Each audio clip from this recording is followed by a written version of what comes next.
Hi everyone, this is Callie. Welcome to another video using Simon Says Stamp products. I am using the new Heart Pains cover plate die and creating a quick and colorful card for today's video.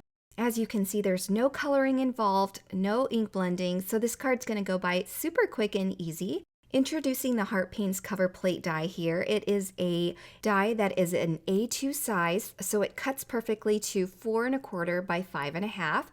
So I have a bunch of different cardstock colors that I pulled out here. And if you're interested in a sample pack, Simon Says Stamp has an A2 size assorted card fronts pack, so you can get a nice sampling of all of the colors, and it's perfect for projects like this.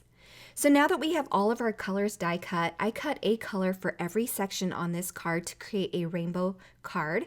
And as you can see, there's a piece missing from each of these panels. And that's because I went and filmed a whole video and decided I did not like the process for how I created this card. So I started over, and because you can mass produce with these panels because there's one piece for each of the colors, I went ahead and created a second card, and I can use the remaining pieces for a third, fourth, fifth card if I have time. So I saved all the pieces and can mass produce later.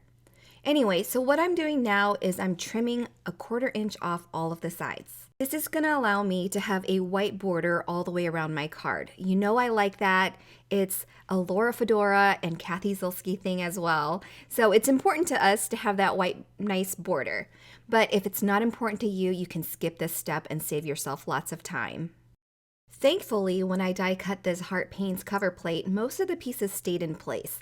So I was able to go ahead and use some see-through tape to hold all the pieces together while I trim each of these panels.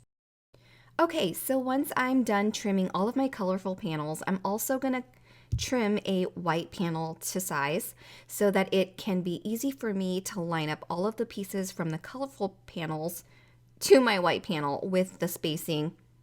It's going to make sense in a little bit. But the heart, I'm going to pull to the side because I'm going to use that color for the heart at the center. So I'm going to start with orange. I went ahead and put some foam adhesive onto the back of the piece that I want to adhere down for my starting placement.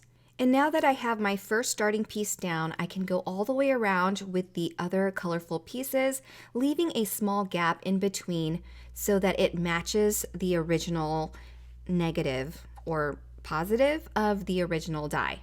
If you don't want to use a lot of foam, surely you can die cut more white cardstock or colorful cardstock to stack underneath each of these pieces for dimension. I didn't want to do more die cutting, so I'm using some foam tape, but it's completely up to you. So the first card that I made, I went ahead and did this very same thing, but I didn't trim all the sides.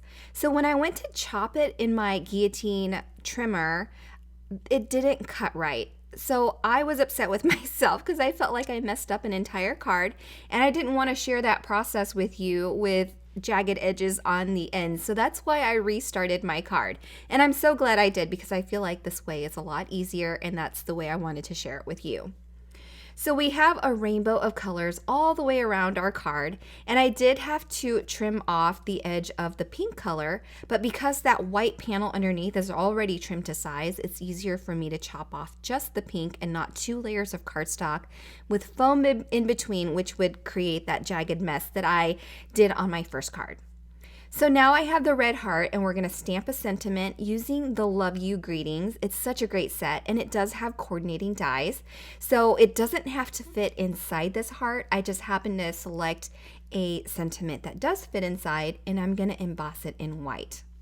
I did use a little bit of adhesive on the back of that piece of heart cardstock to hold it in place in the MISTI. So instead of pulling it straight up, which could bend your cardstock, I just showed a easy and soft twisting of the heart off the MISTI. So just a tip there for you. And then I'm using the cute little hot hands that are new from Simon Says Stamp. They are larger than tweezers, and they have silicone ends, so they just grip onto your paper really well while you're using a heat tool.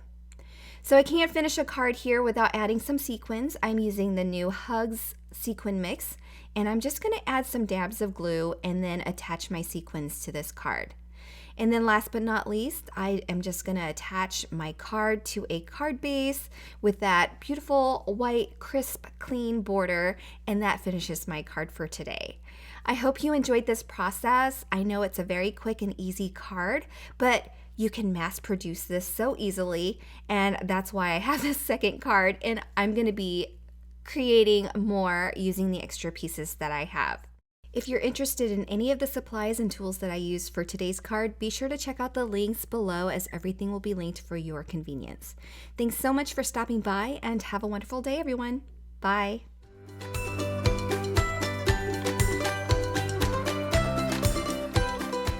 Hi there, I'm Heidi, Simon's mama and founder at SimonsSaysStamp.com. Thank you so much for watching our video.